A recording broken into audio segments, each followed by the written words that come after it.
excited to be presenting this first conversation with the National Theatre. Just to let you know, there will be a Q&A at the end. Before we begin, I'd just like to acknowledge the custodians of this land, the Bunurong people of the Kulin Nation, and their elders past and present. I acknowledge and respect their continuing culture and the contribution they make to the life of this city and this region. Our guest today is actor and filmmaker Ben Steele. Ben has over 30 years' experience in the film and television industry. He's worked locally and abroad in the USA, UK, Czech Republic, Aruba, and at home in Australia. As an actor, his credits include Red Tails, Solomon Kane, Water Rats, Home and Away, and Winners and Losers. However, he's also worked behind the scenes on a number of large-scale international productions, including The Matrix, Moulin Rouge, Babe, Dark City, Doing Time for Patsy Cline, Oscar and Lucinda, Two Hands, Boot Men, Predestination, and I, Frankenstein. Now, Ben is currently working on his own project, a personally inspired piece called The Show Must Go On, a documentary exploring depression and mental health within the entertainment industry. Welcome, Ben. Thank you. It's so weird when you hear the CV. Yeah. Oh yeah, that's right. Yeah. Well, you've got a life that's sort of split up in several parts. I mean, you are an actor, you write as well. Yep. Yeah, and you're a filmmaker. So yeah, it's quite varied, because a lot of people often just choose one path and they may dabble in another path, but you've got a lot of things going on there. Just wanting to start very much from the beginning and just really getting a sense of where you came up from. I think every actor has a journey, and I know we all have a journey. I know creativity for myself was discovered quite late in life, but just interested in your upbringing and whether or not you came from a creative background, or if there were influences there that inspired you to choose this path. How did that work? Yeah, I mean, it's funny, like, as far as the diversity of so many different things, I think I could probably put that one down to my parents. Yeah. Because from the beginning, they were always like, don't put all your eggs into one basket kind of thing. But as far as the initial instinct or passion, where did that come from? I was quite young. I was about 5 or 6. I was in grade 1 at primary school. And yeah, I had to do a poetry reading in a space not much bigger than this. Right. And I remember kind of, being nervous. I didn't know what it was about. I just had this thing I had to read. How old were you? I think probably about 5 or 6, like Wow. grade 1. And yeah, I'd kind of always not really found my place within my family. I had 2 older sisters, so I was kind of always getting dragged around everywhere and doing stuff for them, and I felt quite difficult with trying to find a place. Are they much older than you? Or? Yeah, 8 and 6 years older. Wow. Okay. Yeah. So I think for me it was the first time I actually felt like I found a place.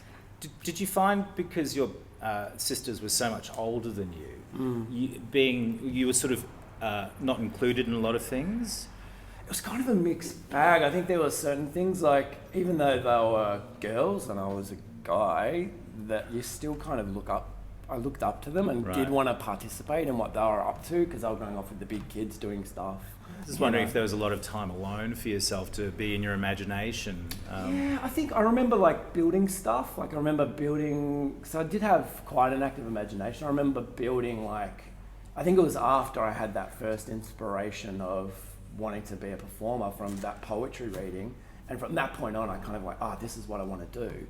So I think after that, I started building trap doors and just out of ladders and woodwork and stuff, and really kind of imagination that way. And I remember painting this whole backdrop of this TV set that I was in my mind. There was no cameras or anything, but it was called Kids Corner. It was like a chat show. Right. Didn't actually do anything with it, but I built the set. So I guess, looking back, there were those kind of things that kept myself preoccupied. And certainly I think when my sisters did go off and I was left, I did feel not a part of something. Yeah. So I guess for me, that's why I was drawn to the industry and performing, because I've finally felt part of something And even though in my early years it was school plays or, carols by candlelight type performances and things, I pestered my parents enough because it was in me by that point. And eventually, when I was about 10, they relented and sent me off to acting school outside of school, like private acting school. Now, your family was quite sporty as well. Yep. And you were quite sporty as a kid. How did that fit in with, what you were doing? And I think you mentioned to me at one point your father was actively involved in sport as well. Yeah, Dad, so we were a big kind of basketball family. Dad and Mum actually as well played footy. Right. And so their influence, I think, down the sports and particularly team sport kind of things was pretty big. So we were always going to basketball games. Dad was a coach of, about 20 teams at the one time, a crazy amount. So I used to get dragged along to all that as well. Yeah. And eventually, started participating. And I think I remember really, really early on, younger than you, I think I meant to start basketball. I think I was about 4 or 5, again, thrown onto the basketball court, and I was embarrassed as all fuck, basically. So that, I've been writing journals lately, and that came up to me, and I'm like, maybe that was my first exposure to an audience, which it kind of was, and that was the only thing in my mind. I didn't think that I didn't think or feel like I couldn't play because I'd been around it and been playing with basketballs forever. It was more about people looking at me play. Right. That was the interesting thing. So yeah, it was kind of, I guess, the first audience. Yeah, right. Sense. But yeah, sport has always been, in the family, and then I kind of, the more that I was doing creative pursuits and doing singing and dancing and making my own stuff, the sport by about 16 or 17, I stopped. I've always continued physical activity to this day, but not sport, not team sport. And moving from sport into, talking to your parents about you wanted to pursue something artistic and creative, how was that taken? Because, if they're a sporty family, did they really understand that language? Did they understand that impulse in you? Yeah, and I think my parents were, I guess sporty. I think I guess I never saw them as sporty, but yeah, sport was around. I think my parents and my family were very, very kind of normal, very, lower middle class, kind of suburban family. Were they sympathetic to, your desires to be a little bit more alternative in terms of what you were interested in? I think they were incredibly supportive once they started going, he's been banging on for this for so long, and started going to acting class. Yeah. They used to take me to auditions several times a week and go to classes several times a week and dancing and singing, so they were supportive. Yeah. But I think what I've been learning making the documentary, and I know we'll get onto that later, but around families, is that we're not really kind of,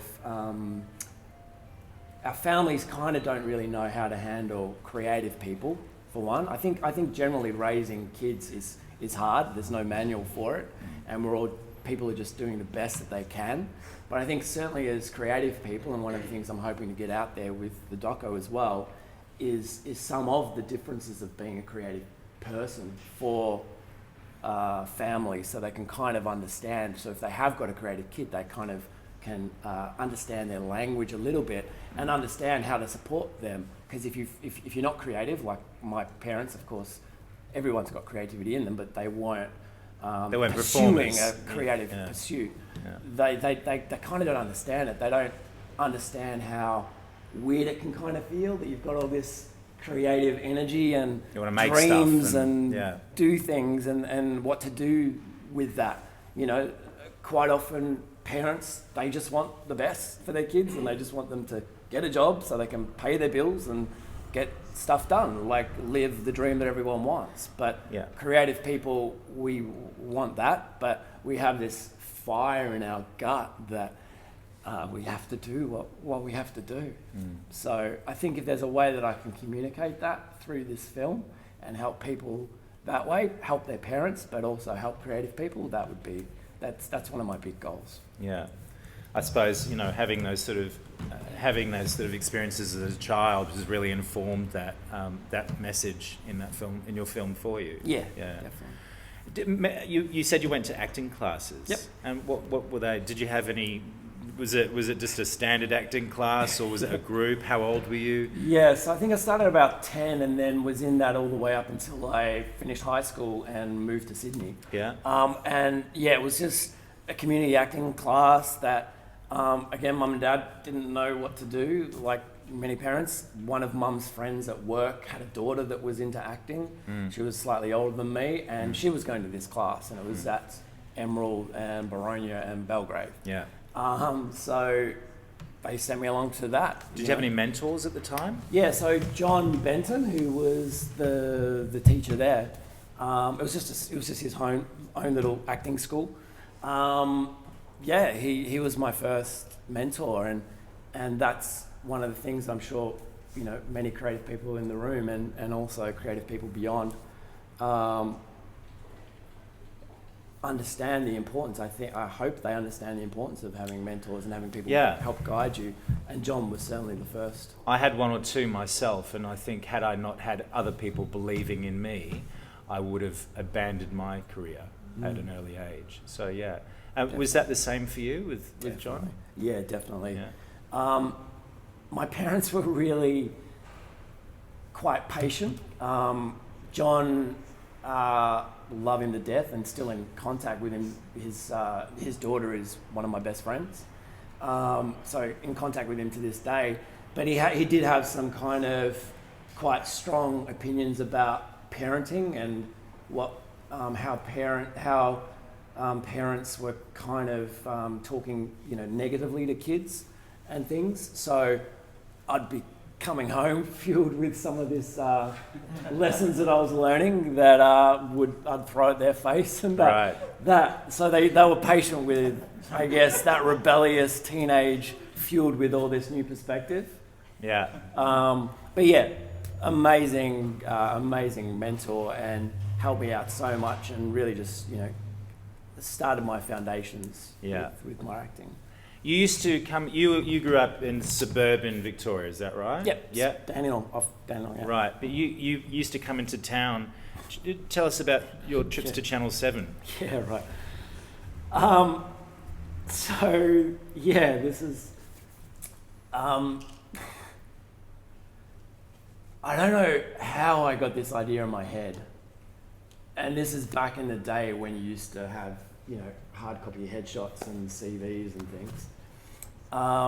But every school holidays, I used to catch the train into Melbourne and walk around knocking on doors of casting directors and give them my headshot and CV. And how old were you? From probably maybe 14, right. 14, to maybe about 17 or something.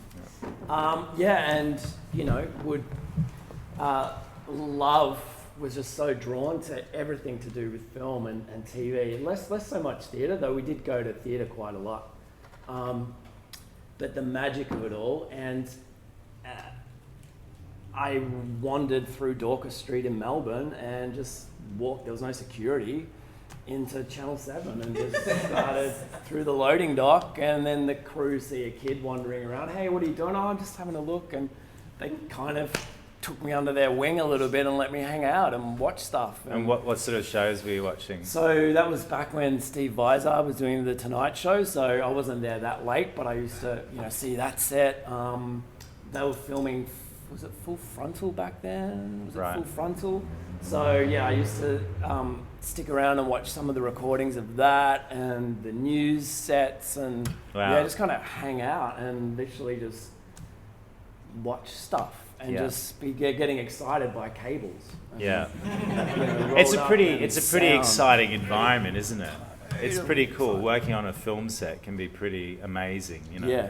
It's like this magical machine. And, Totally. And yeah. looking behind the curtain. Isn't it? Yeah. Looking the other side of the glass of the TV and kind of, that stuff. It's funny now, even to this day, if I'm not engaged with something that I'm watching emotionally, like a film or TV show or whatever, I actually see what's happening outside of the screen, Yeah. where the position of the lights are and the sound, where they'd have to get the mic. Yeah. Like, so that's where my mind goes when I'm watching stuff. Yeah, more often than and not. I guess because you've done so much work behind the scenes as well, you see those bits and pieces. You know, you can see or how they splat the blood. Like, where's Yeah. the blood cannon? Where's Yeah. that? Or the vomit? Or Yeah,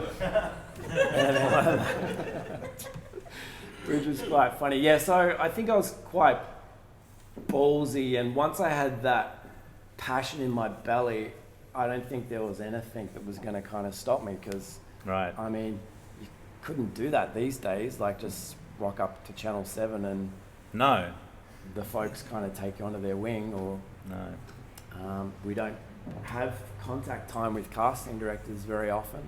Yeah, So the fact that I was able to kind of knock on their doors, and some of them would say, "What the hell are you doing here?" or "Why are you back?" or whatever. But yeah. It was a different. I was well, tenacious. yeah.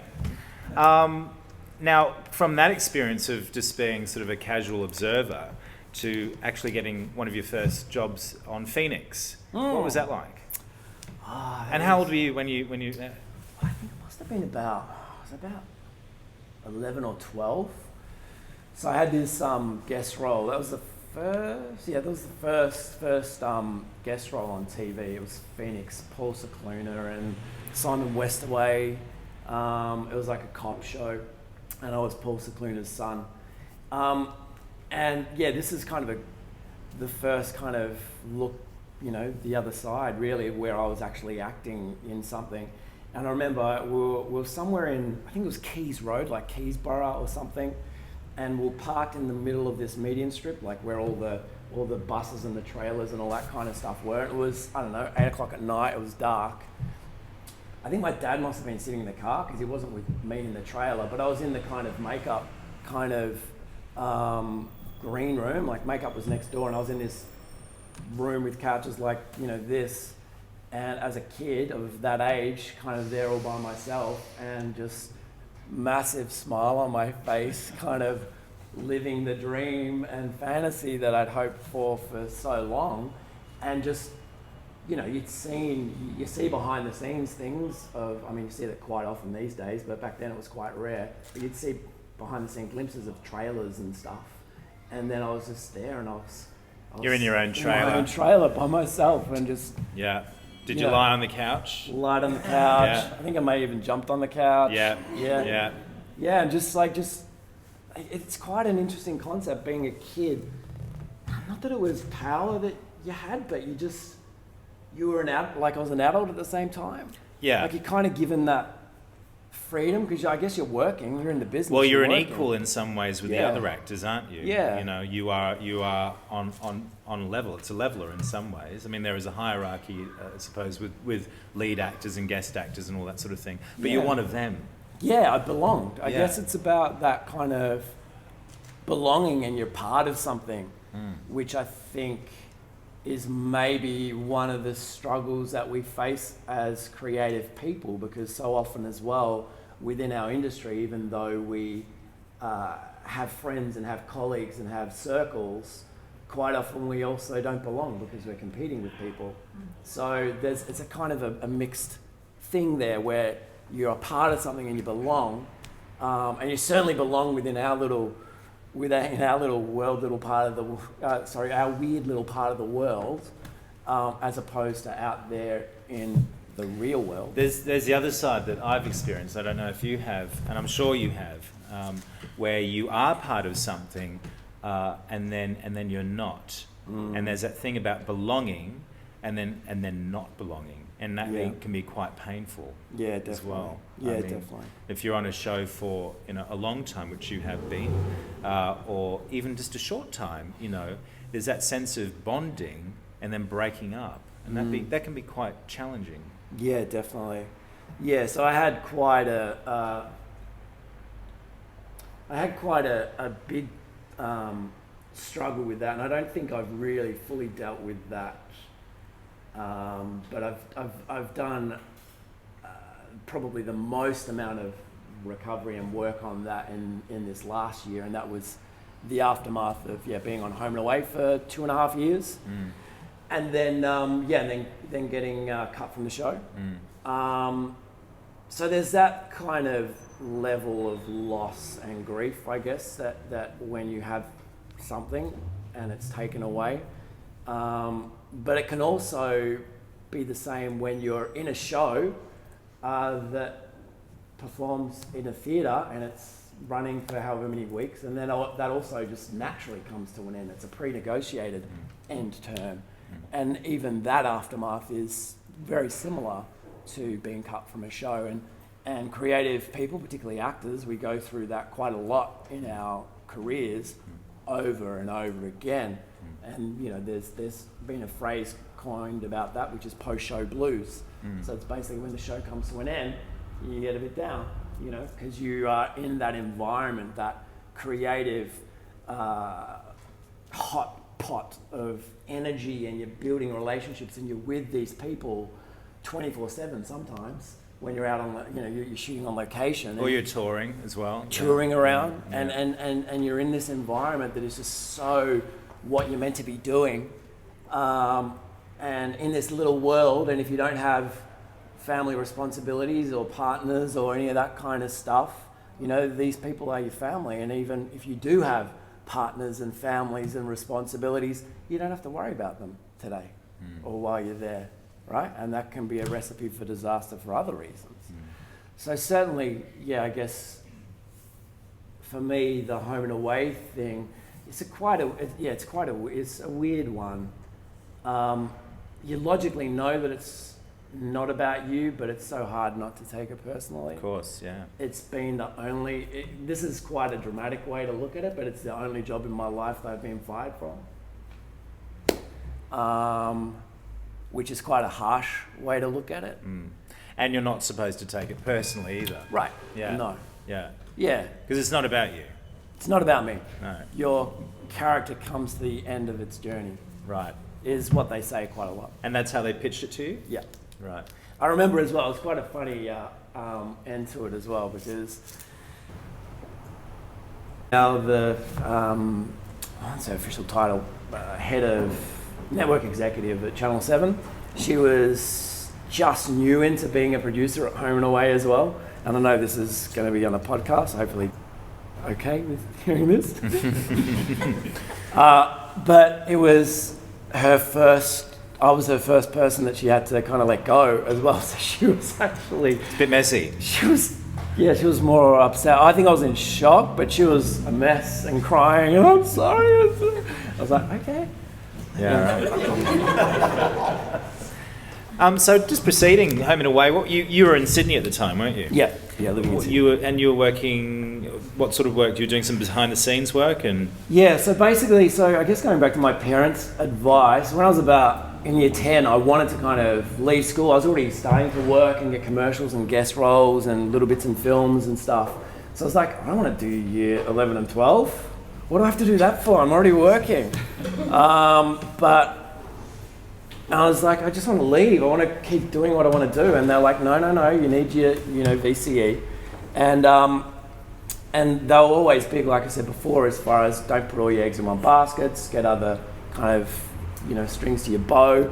And so I started, I think it was about 14 or 15, I bought my first video camera and started making stuff and getting interested behind the scenes. And all through high school, as far as work experience, was always working at a production company or a TV station or something. So I was starting to accumulate these skills behind the camera. So when I did finish up school, I started working in the industry in various roles, like an assistant or a PA and a runner, and then getting more skills in other areas like lighting and grip and camera departments and things like that. So when I was working on Home and Away, when I got the job of Home and Away, I was at a really interesting point, because all that behind the scenes work and my, I guess, passion for making my own stuff and telling stories was growing and growing and maybe outgrowing my passion as an actor. And then I guess the universe had other ideas and I got the job on Home and Away. So when I auditioned for Home and Away, I was actually working on Moulin Rouge as a production runner.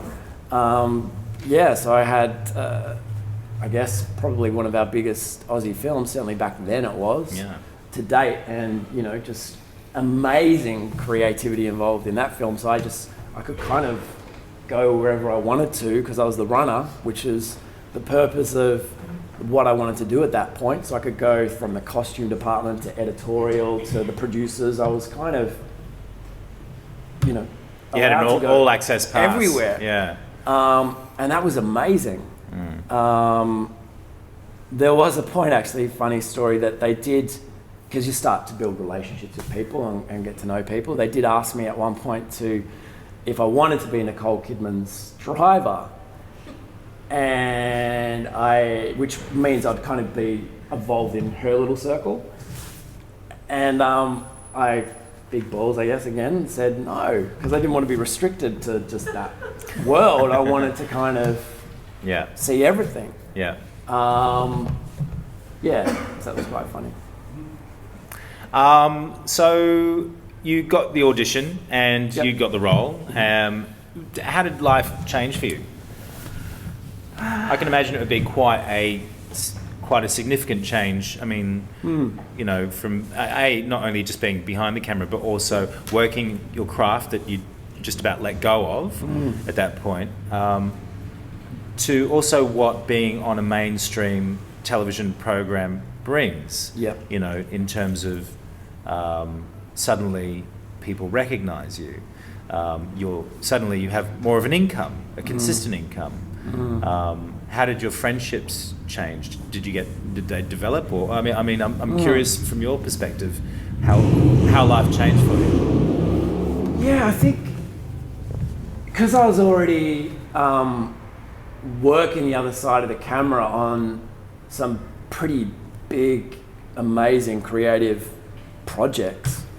Like before that, I'd worked on Oscar and Lucinda with Kate Blanchett and Ralph Fiennes and Gillian Armstrong directing, and because I'd already started getting exposed to the film world, I really did have, rightly or wrongly, a bit of a negative thing about Home and Away. Right. So whilst I hadn't had a full-time acting gig before, I was actually, I guess, a little bit snobbish about it.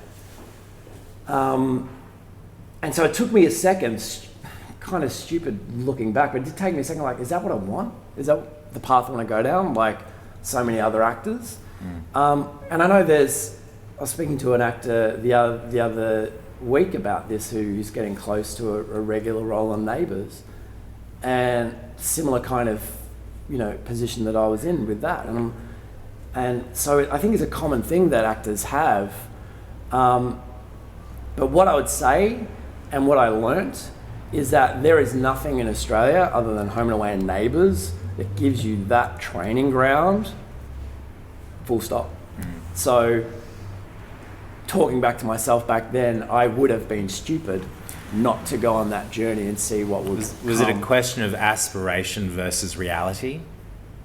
Yeah, probably, but then also, I don't know what that kind of snobbiness was. Maybe because I was already seeing the highest levels of people working and directors and things, and that maybe that was kind of getting in the way of what I thought.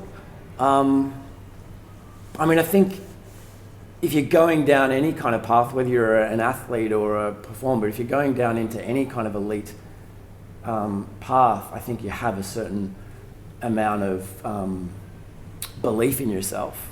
So perhaps that was mixed into it.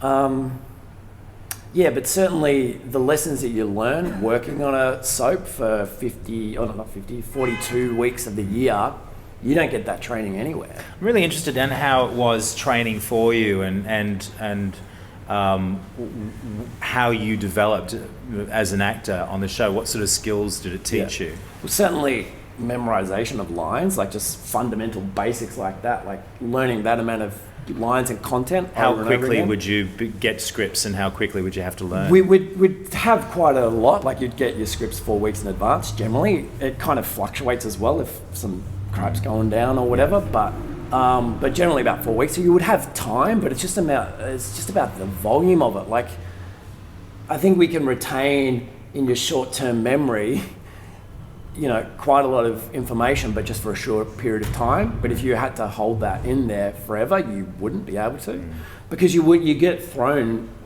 scenes that day, because say it's a Friday and you're shooting in studio, and the episode for that particular week, because they've started editing and putting it all together and they've timed it all out as you're shooting it, they're going, oh, this episode's a bit short.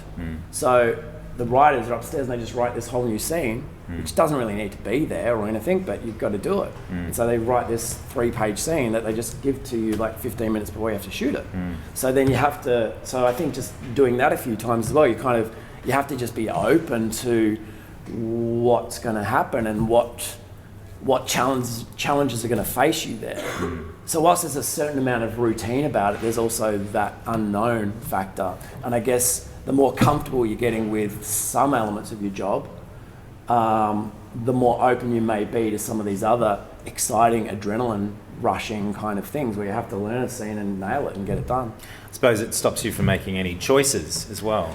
Yeah, and I think that's probably one of the other big lessons that you do learn is making choices quickly and being flexible to change those choices, which if you've got weeks and weeks and months to plan a performance, whether it's theatre or film or TV, you can kind of get stuck in your preparation. So when you are then on set and it all changes, how free are you to kind of let that go?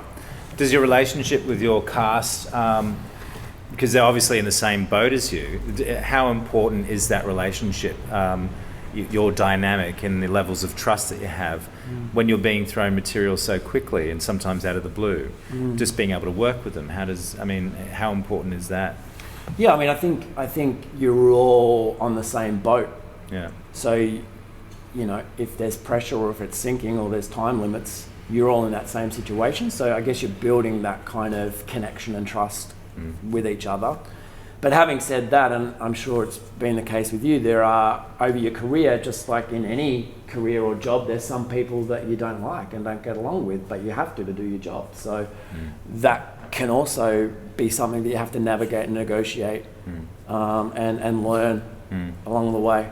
The politics.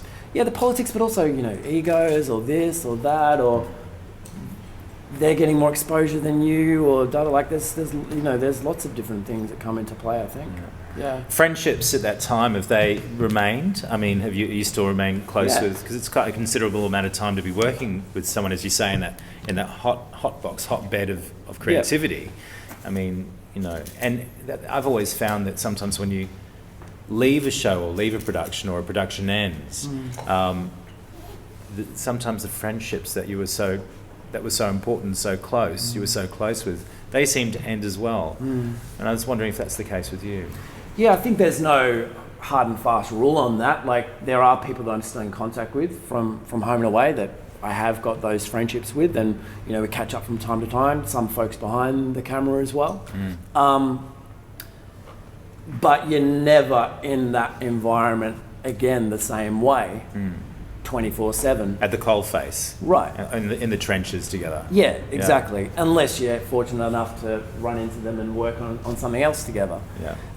And that's bringing it back around, I guess, again to what I'm learning making the doco is, we invest so much time into our careers and into these relationships and friendships when we're on a job with people.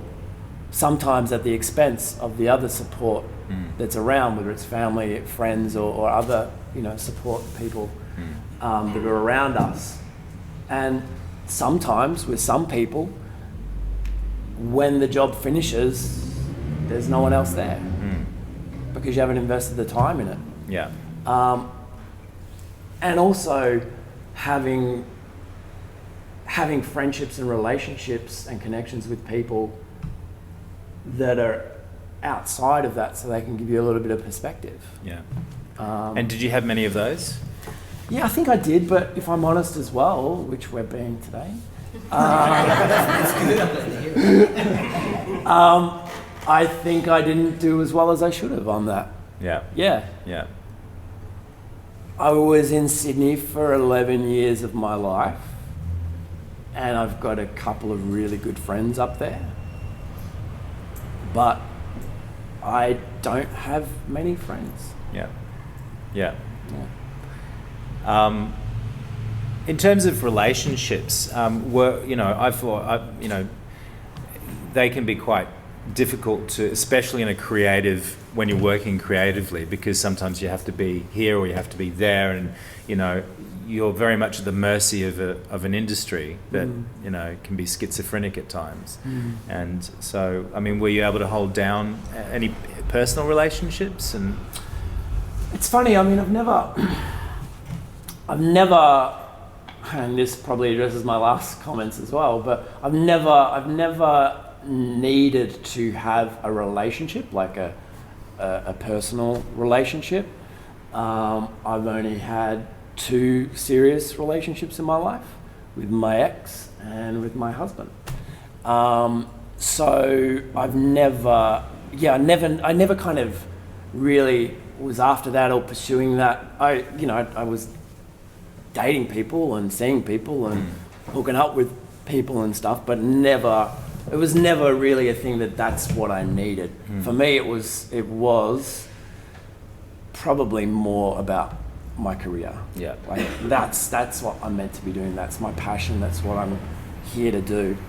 Rightly or wrongly, that's what was driving me through since I was a kid, through my 20s, through my 30s, which is where my first relationship started and ended. And then through a big part of my current relationship. you came out as a gay male quite late in life. Yep. Was it something that was there but you never talked about, or was it a revelation for you? Yeah, I've been doing it. I've been working on myself massively this last year, and that whole so seeing myself as a gay man is a relatively new revelation, quite bizarrely, since I've been married for 8 years and been together with my husband for 12. But looking back, if I do go back, and this is what I have been working on and dealing with, I think even as a kid, I don't think I knew what it was, but even as a kid, part of that feeling different was also a sexuality difference for me. Back then, we didn't have role models, or certainly if there were any things about being gay out there, it was negative. So you're picking up on that energy as a kid. And I remember around about the same time that I got my passion for performing, that there was a bully in school, and what was his name? Hard something or other. He was hard. Let's name and shame him. Name and shame. Hard, we'll call him. He so around about that time, I think about trying to fit in and find myself. I realized that I needed to be a bully. And I think for a lot of my life, I used humor and being, the funny guy, and at times crossing the line into that bully front was also about protecting myself, attacking first rather than getting attacked. And that for me also links back into the sexuality thing. Can't be gay, can't figure that out. And it wasn't even a conscious thing. As you say, it was when I met Stano, my current my husband, in Amsterdam. There's a head shaking. I just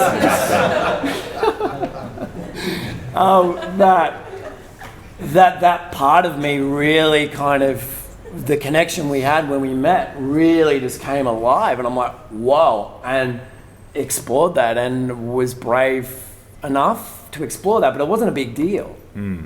So in the time. And how old were you? I think I was like maybe 29, Right. if the math's right, something like that. Yeah. Yeah. So relatively late. Right. Yeah. And it didn't seem like a revelation to you. It seemed quite natural. Seemed quite natural. Yeah. Yeah, right. I don't know if I was trying to make it easier or something, but I certainly remember clocking at a certain point, kind of going, well, if I don't make this a big deal, no one's going to make it a big deal. And how was that when you, I guess, publicly came out to family and friends? Was there fallout? Was it uncomfortable? Or? Not really. Like with my parents, I spoke to my sisters about it first. I spoke to some friends about it first, and I spoke to my sisters about it. And my mum and dad were coming over. I was in a play in London at the time, and my parents are coming over to see the show. I'm like, Mum's starting to ask questions because Stano was living in Amsterdam, I was living in London. I was going to Amsterdam every other week. Mum's like, are you dealing drugs or something? Like, and so I was like, oh, shit, I kind of got to get to this. My dad doesn't handle stress too well and traveling and things, so I was like, I wanted to tell them in person, but if I told them when they came over to see the show, then it was all going to be about their whole trip, and I kind of didn't want to do that, and I didn't want to tell them before they got on the plane, because then Dad would be like stressing the whole plane home. So I worked it through with my sisters, and I decided to tell them on the phone when they got back. And it was like, okay, well, whatever makes you happy, which is what. So it's kind of like the dream scenario as far as coming out. Yeah. Whatever makes you happy. I found out later that Dad struggled with it a little bit more. He's never told me that. But I've heard via a couple of family members that he kind of struggled with it. But I mean, I just think of that as what a beautiful, amazing man he is to do that. To kind of put me and my happiness before his own concerns or fears or worries or whatever. Yeah. Actually, I mean, the relationship with Stano was so much that you chose to get married, and that was. I mean, that's quite. When you say your husband, you literally you guys are married, and that's not something you could do here, really, is it? No. Where did you guys get married? We got married in Amsterdam. Right. Yeah, which Stano was born in Slovakia, or the former Czechoslovakia. But he's a Dutch national. Right. He lived there for a long time. So we got married in Amsterdam. Yeah. Yeah. And family came over and... No, family didn't come over. It was kind of a shotgun wedding, not that anyone was pregnant. But we've been trying to... Oh, don't everyone get that.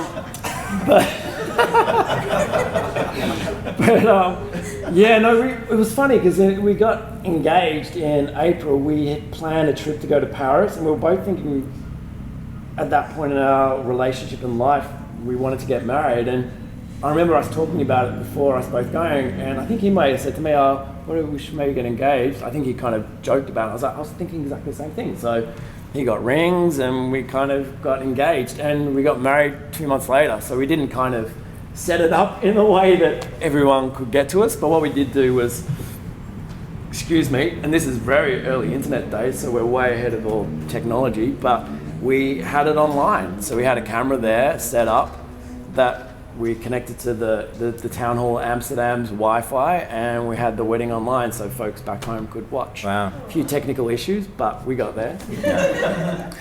Curious about post Home and Away, and sort of what a lot of actors find is juggling income and a professional life. You set up a business for yourself. Yeah, so that's an interesting one as well, and certainly one that we're exploring in the documentary as well, is that there's this battle between art and commerce. You know, when you're an artist, when you decide to be an artist, or when it's in you and you're pursuing that, you decide to pursue it. There's this battle that you're going to have between commerce and art from the beginning through to the end. And it's only that I'm doing all this reflection lately that I'm kind of realizing how lucky I am and fortunate I am that I've managed for such a long time to be making money still from art, even if it's not the art or the quality of the art that I want to, or I'm doing Home and Away rather than The Matrix, even though I did lighting on The Matrix, ironically. But yeah, so I think as artists, we've got to kind of look at what our skill sets are and find a way that we can use those skills to support our art. And in a way, take the commerce out of our art. So we can enjoy doing our art all day, every day, as much as we can, and then we go off and we have the commerce part of what we do. What was your solution? Well, so for me, I guess working behind the scenes, if I look back, like even though I wasn't in creative control, I was creatively and sometimes technically contributing to the art form. And I believe that everybody that's involved in this wacky world of entertainment is an artist, whether you're pulling cables, whether you're doing whatever, because if you actually wanted a regular job, there's plenty other more consistent, well-paying, regular jobs that you could do. So there's something in you that is drawn to this industry, whether you're doing lights, whether you're pulling cables, whether you're selling tickets, whether you're managing a theatre. There's something that you are drawn to. There's more artistry, there's more creativity activated in you than a regular person. You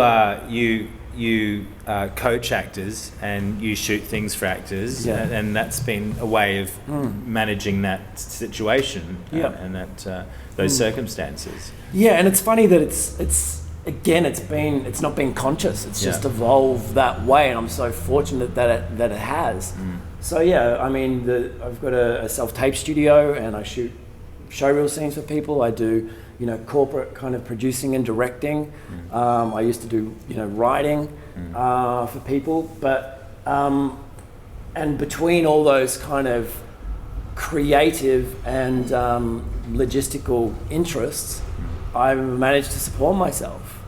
And then there's the art that I do for myself, and then there's other people's art that I contribute to. So whether it's a role in somebody's film that I'm in, or TV show or whatever, that I'm not in creative control of, and my piece of the creative puzzle is smaller.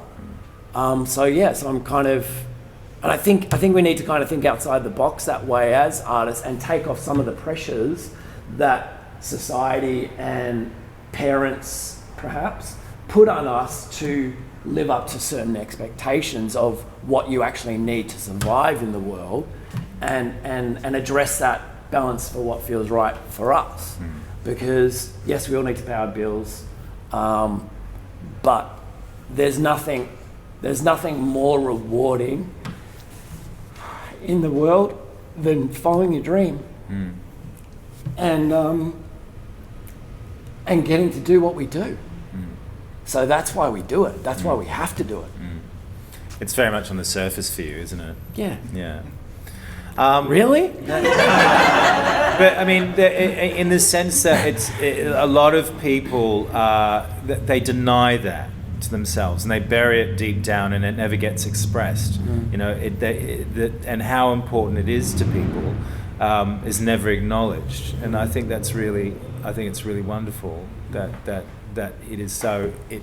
It's given permission to be that important to you. Depression is something that's featured quite heavily in your life in the last few years. Do you have a moment where that was triggered for you? Was there something that has it been something that has it been an underlying thing throughout your life, or? Yeah, and as I've been exploring that in the film as well, for me, and this is for me, there's other people maybe think it's different. I think a lot of my own depression and anxiety, and a smaller extent anxiety, has been accumulated over years, probably all the way back from childhood, of me not really knowing how to navigate with my emotional world and deal with certain things that pop up in my life, whether you see them as traumas or patterns or whatnot. So I think it's about, and I think that's a human thing. It's not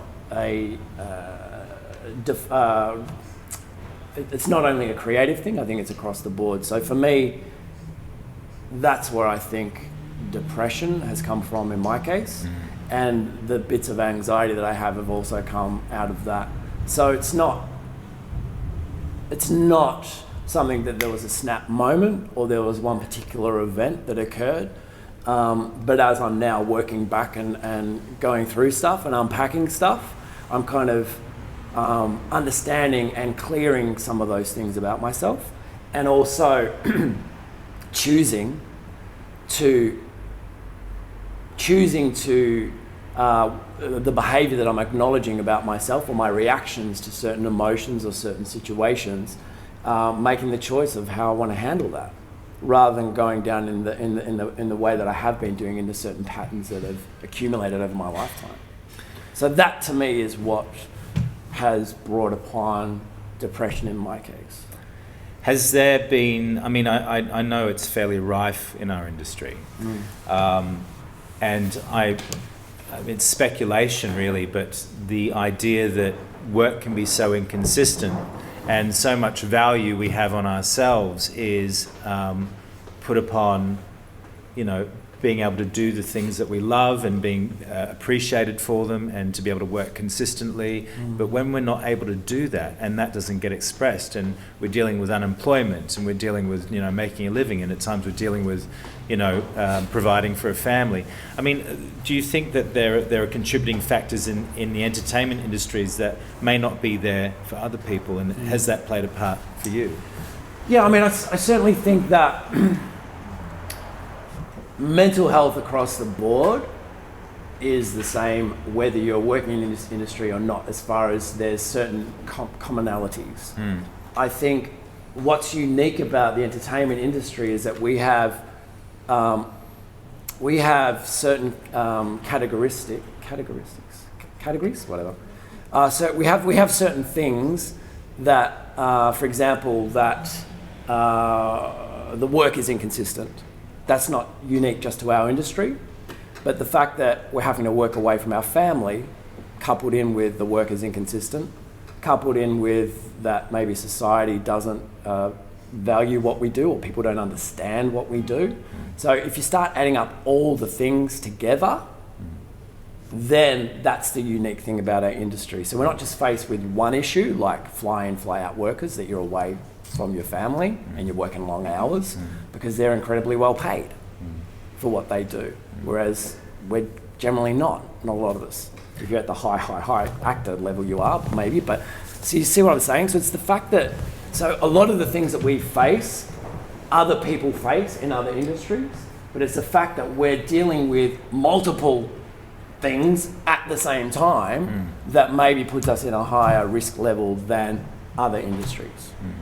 When did you realise to yourself, or was there a moment that you turned, looked in the mirror and go, I'm actually depressed, I'm suffering from depression? Well, I think it was my husband really kind of flagging that within me. I mean, I hope he doesn't mind me sharing, but relationship wise, we were kind of struggling.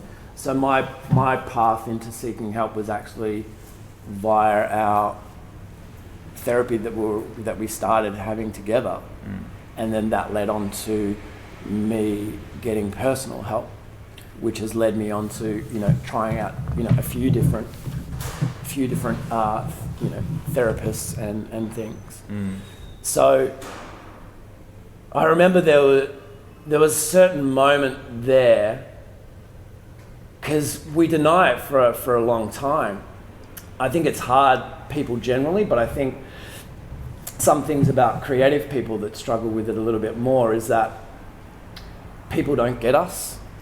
So you go to a counsellor or go to something and they cannot understand what I'm going through, because a lot of people don't understand what we go through. So there's that kind of barrier to maybe seeking help. Certainly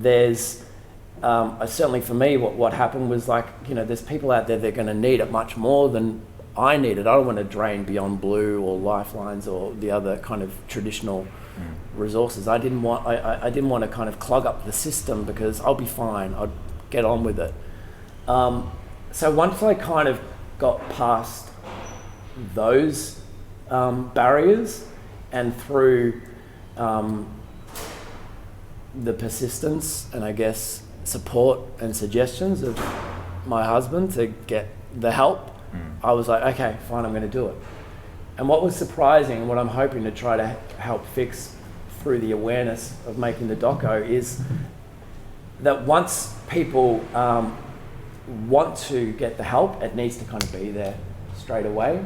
Because for me, there was a barrier of, the way it is at the moment. I know everyone's trying to do the best they can, but going to your GP and, you got to book in to get an appointment. I wanted help right then and right now. And then once that wasn't happening, I kind of closed off. And I think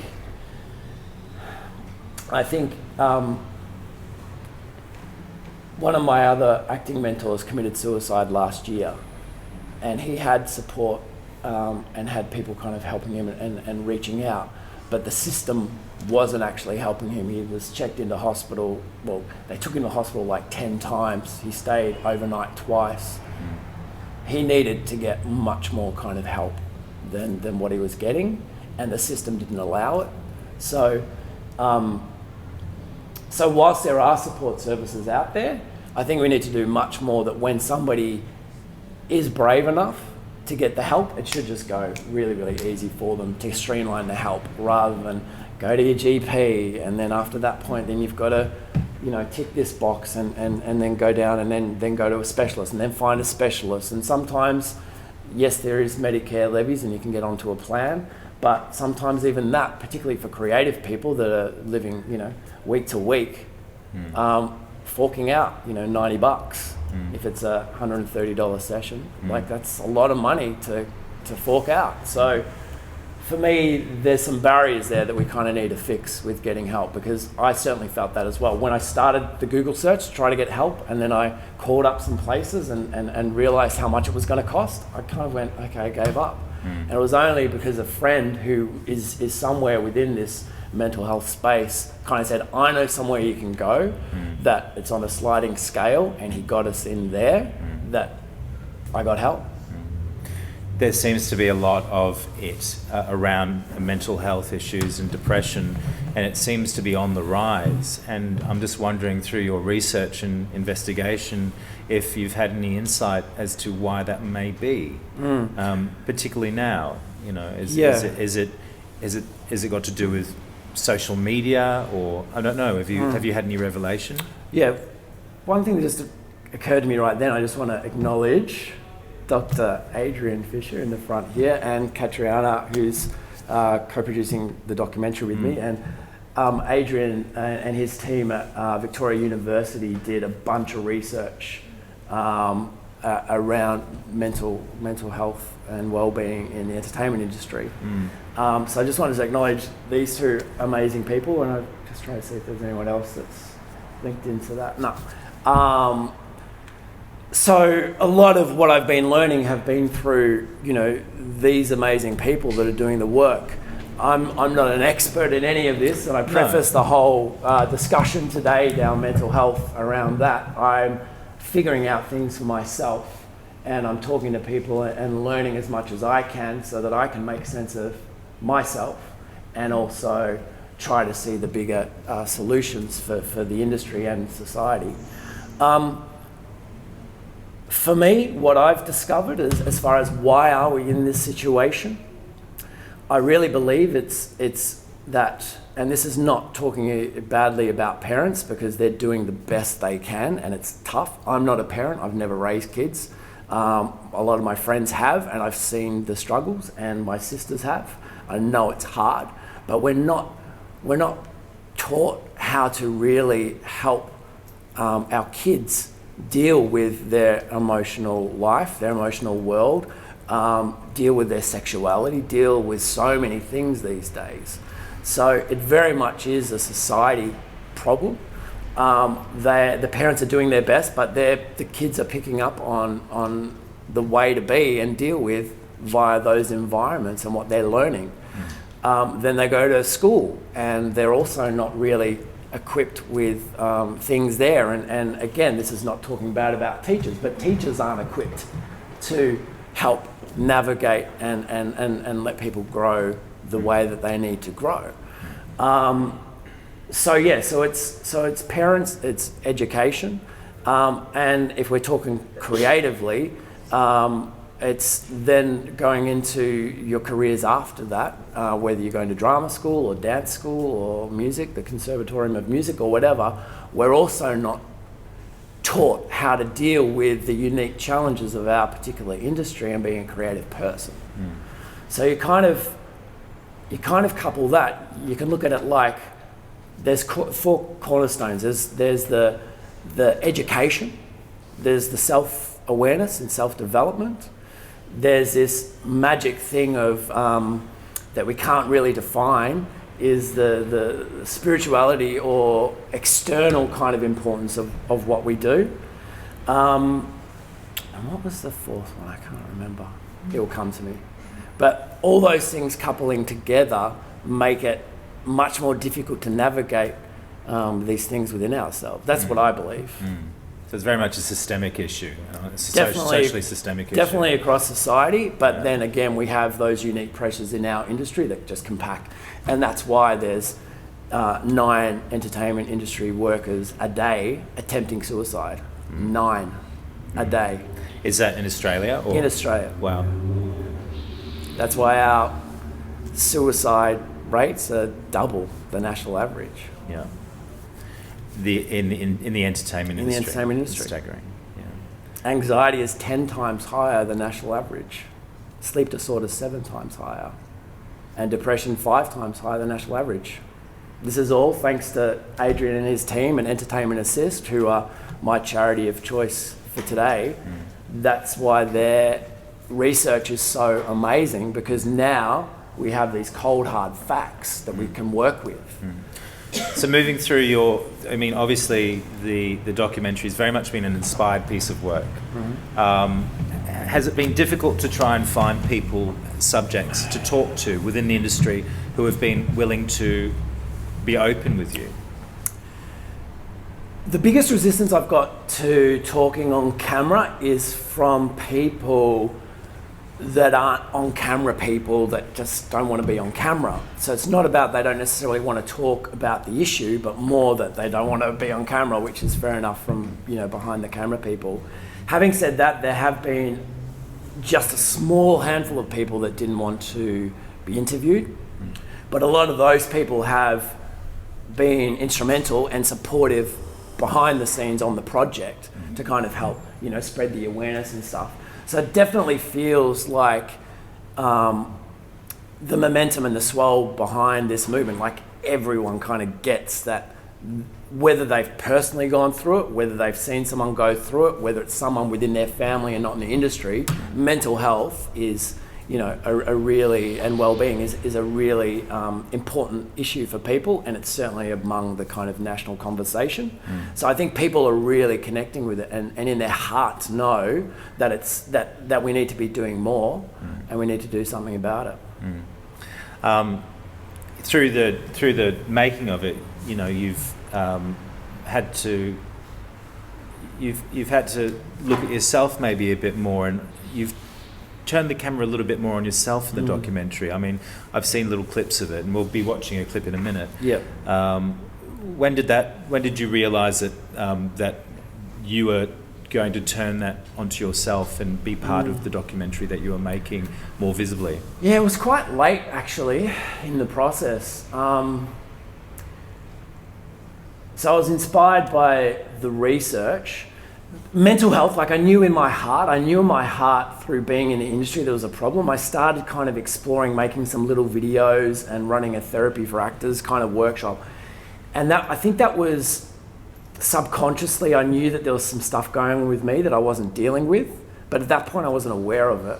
It was more about helping other people and trying to, you know, help actors kind of deal with their stuff because it's hard to navigate.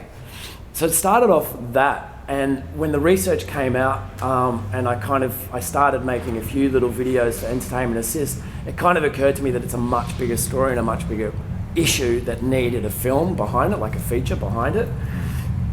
And it was probably quite literally maybe about 6 months ago that I realized just how much my journey was going to be a part of the film. Earlier on, I was like, oh, you know, I'm just doing this film and I'm just interviewing people and I really want to find it out for other people. But it only really occurred to me that it was me that I was helping about 6 months ago, which sounds silly. I started turning the camera on myself maybe a little bit earlier, but I remember in some of those earlier interviews, I was like, oh, I'm just shooting this because I don't know if I'm going to feature in it. And I started filming some of my therapy sessions, and even those were more about filming it for me at some point. Like it wasn't kind of connected to the film really. But yeah, once it became clear that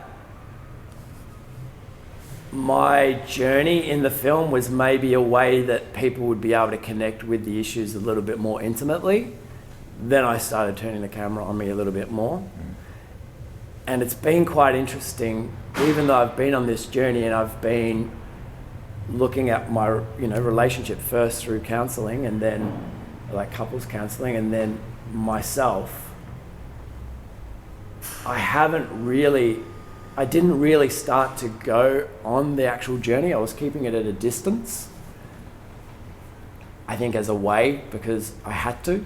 I've always had to kind of just get on with working and just push everything else down, put other stuff before me. It's only been probably the last couple of months that I've really been allowing myself to go on this journey and healing and learning what I need to know for me based on what I've what other people have been exploring. So I've got these hard drives at my house with hours and hours of footage of amazing people with all these solutions. And it's only now that I'm really starting to hear that advice, which sounds silly, but it's the truth. Should we have a quick look at the trailer? Yeah.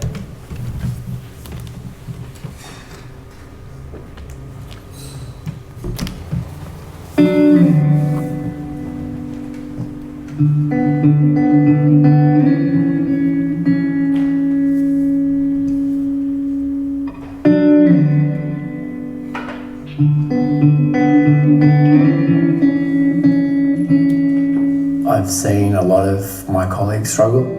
She jumped off the rocks at Coogee. Found him one day, blown his head off. You know, jumped from a hotel room. I have a friend who killed himself. I mean, he was just the most talented man. I think I probably have thought about suicide before. And I know some people that have gone way before their time.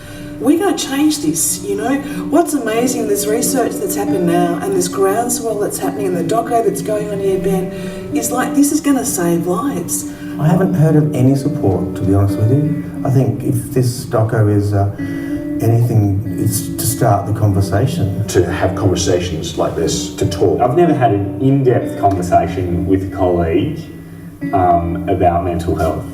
I think we're in a turning point era when it comes to mental health, and so you react obviously with kind of dismay that is the reality.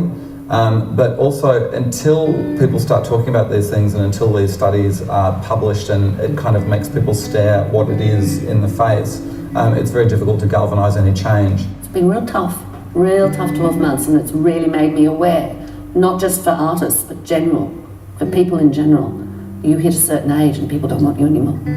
You're useless. You've got nothing to offer. It makes me so angry and really, really upset. Sorry. It's not so much expectation from the audience. I think it's expectation from yourself and within. Yeah, just internally. I think that's where a lot of pressures come. Because everything's so subjective and it's very emotional and it's very personal. Actors are people that are putting themselves out there physically and every other way. Writers are writing from their soul. We're not just moving numbers. We're in a business where our personal and professional lines are extremely mixed. I think it's just tougher for women in radio, and I think it's probably the same in all entertainment. I think that's the most realistic option for any person in this industry. The most realistic option is at some point you're probably going to leave, because it's so hard to sustain a career. I make records. I've got an artist in front of me who's handing me their dream. That's an added pressure, you know, because the attachment to what it is that we're doing is so deep, and sometimes the artist, this is something that they've been thinking about making their entire life. They've given everything they've got for their entire life to get to this place, and then they put everything they've got, and everybody in the room does the same. We all put everything that we've got into making this piece of art that in some way is a reflection of their soul. That's something that a lot of businesses, they don't really deal at that level of emotional vulnerability. I don't know if making this film will stop it from happening again, from somebody taking their own lives. I don't know if it will help. But it's all I know how to do. It's all I know how to do.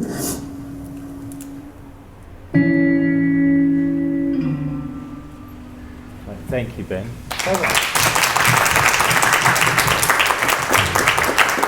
I remember what the fourth thing was. What's the fourth thing? The fourth thing is support. Support. So relationship support or other support. So that's the fourth. Yeah. Fourth. So your own development, support, your education, and this other outside thing that we can't kind of explain, like we're involved in something that's bigger than us, is the kind of fourth.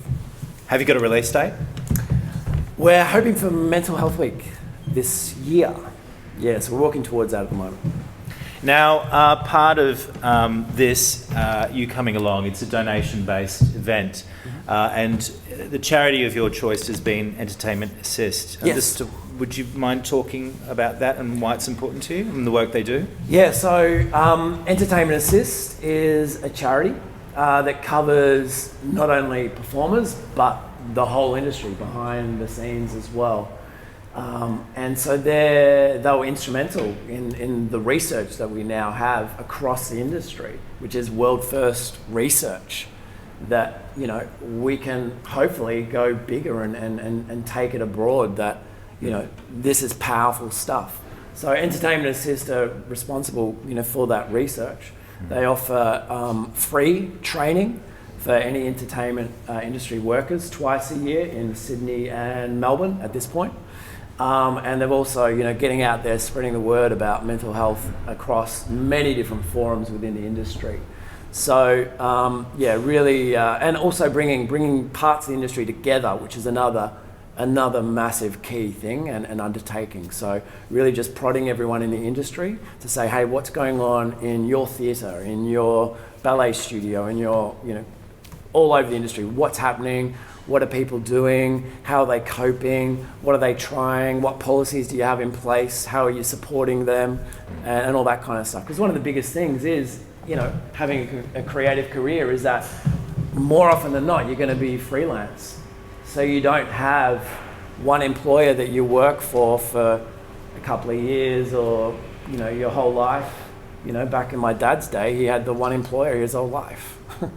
I mean, across the board in society, that's quite rare these days. But at least most other careers, they're generally with a job for maybe 5 to 10 years or something like that. But we don't have those support structures. Very few have full-time work like that.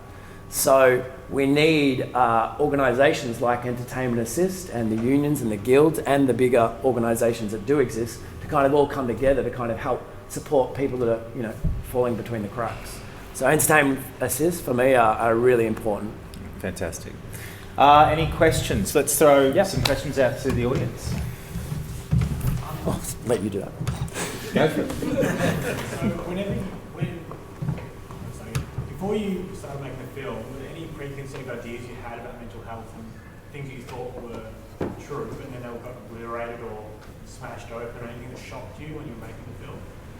Yeah, really interesting question. So the question was, when I first started making the film, was there any ideas or theories that I had that have been proven otherwise or kind of shocked me?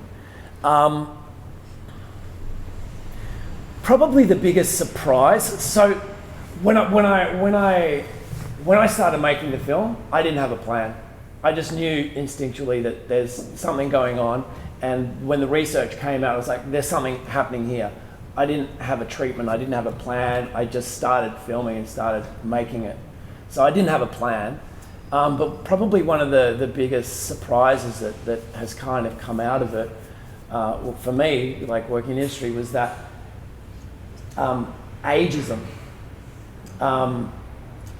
So with actors and performers, I guess we kind of understand, and maybe with dancers and things, that age can kind of come into it.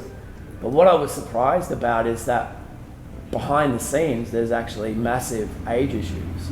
So our elite cinematographers and editors and things like that, once they reach 50, people don't want to hire them anymore. And I don't know why that is. Like they have all these amazing skills that they've accumulated over their careers and they can't get work anymore. So if they don't have a plan in place for their retirement and have, support that they've accumulated along the way, a lot of people are getting at that point in their career and like they're destitute. So that was one of the big things that I just wasn't aware that was going on in our industry that really surprised me. Yeah. Not so much a mental health thing, but yeah. There's a question I'm just wondering how much you think the impact of the sort of legendary neurosis of performers denies them facing their own. I mean, there's so many classic actors who are renowned pisspots, just always drunk on stage. How much of that kind of legendary stuff that goes on that we're supposed to be neurotic, we're supposed to be screwed up, that people hold on to that rather than thinking, oh, this could actually be a problem. Mm. Yeah, so there has been a topic that I've been exploring, which is kind of like the tortured artist myth, yes. which feeds into that. So there's this theory out there that you kind of have to be a little bit screwed up and fucked up and crazy and weird to be a performer. That somehow is where your creativity comes from, and behaviours such as being a diva or being a drunk or that's just par for the course, of being creative. I don't think that's true. I think a lot of people that I've been speaking to about that also don't think it's true. One guy that I spoke to who's a musician and studies, suffers from depression, he said, which is quite interesting, that the depression for him, those dark places are always going to be there. They're in him, within his memory. He can tap into that if he needs to be creative, but he doesn't have to be fucked up and live in that anymore. It's a choice to kind of revisit those memories. So the fact that he has now, as he says, back when he was struggling, everything was all faded and dark and didn't have much characteristic to it at all. Now that he's managing his depression, or has dealt with it, he has more colours and everything is much more vibrant, so his creative energy is much more alive and heightened for him now than it's ever been. So I think this whole tortured artist thing is not true, and I think we facilitate that ourselves within the industry as well by saying, oh, you know, they're just a diva, or, you know, the language that we're using around it. And I think that also maybe makes some artists that are still figuring out who they are and what they are, maybe fuels or makes that behaviour kind of a little bit more okay, so then that behaviour keeps kind of going without any exploration. So yeah, I think you don't have to be tortured, you don't have to live in the pain, you don't have to be damaged to be a creative artist at all.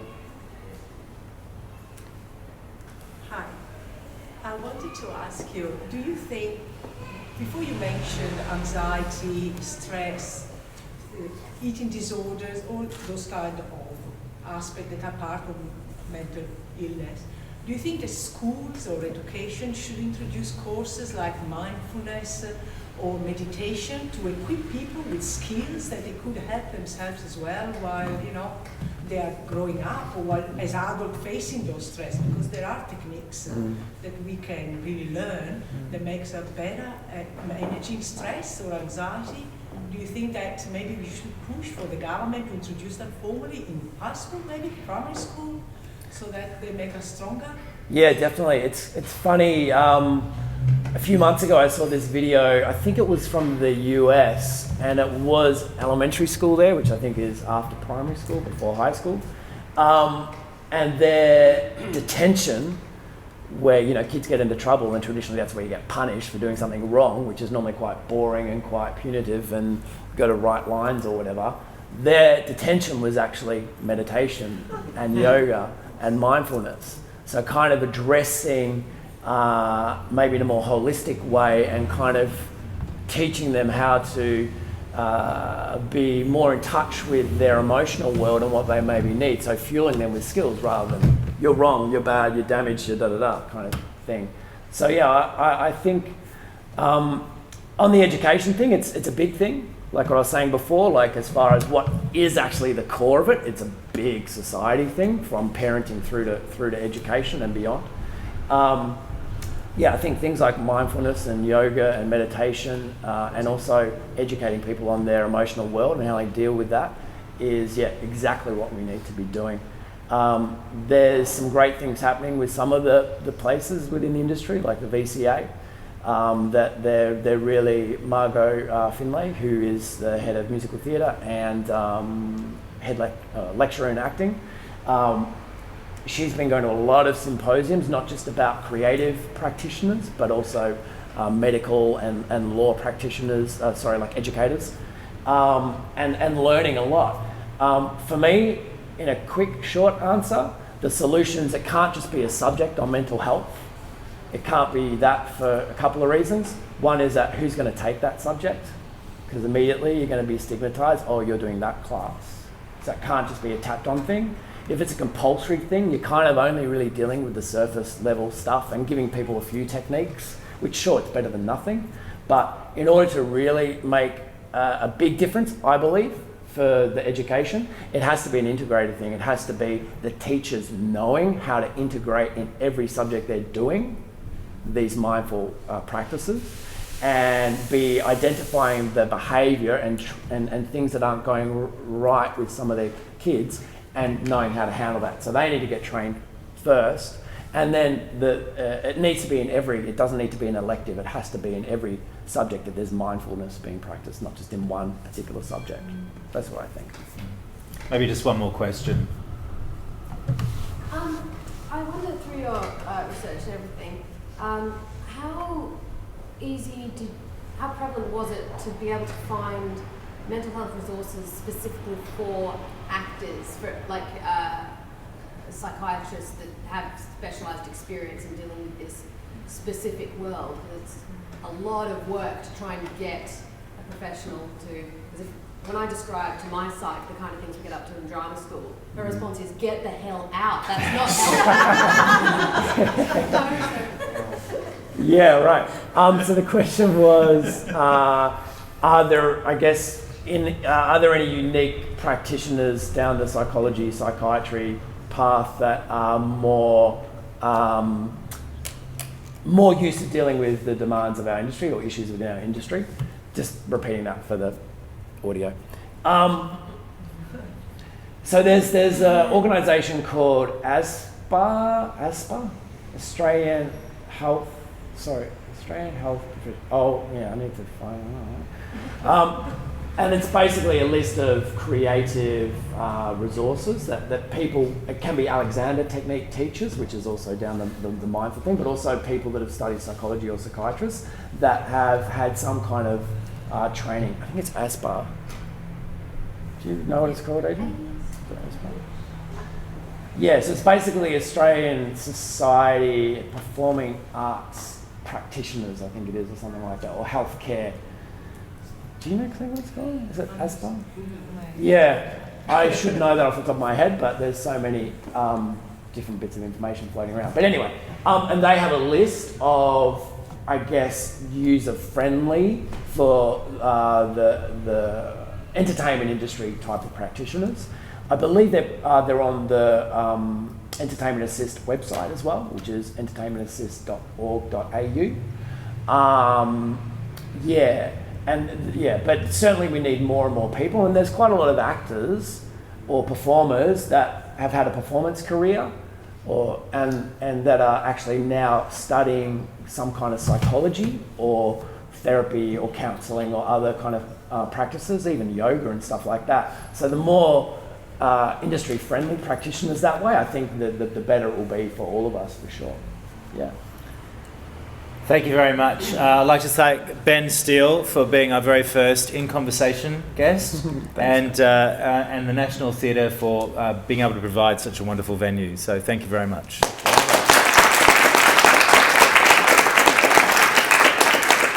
And can I just thank you all for coming as well, and particularly, friends and colleagues that have kindly supported the film and donated, and also my co-producer Katriana and Adrian once again as well, because without these essential people, the film wouldn't have been made. So all this help and support, we really appreciate it, because if we can all pull together and do our little bit, I think we'll really massively be able to change this. So if anything I could give you to take away is literally have that mental health conversation with yourself, but also don't be afraid if you're noticing behaviour changes in your friends, colleague, family, to actually really check in with them. It's about those behaviour shifts. So if you're noticing something outside of their behaviour, really kind of check in and say, I've noticed this about your behaviour. Is everything okay? Can I help?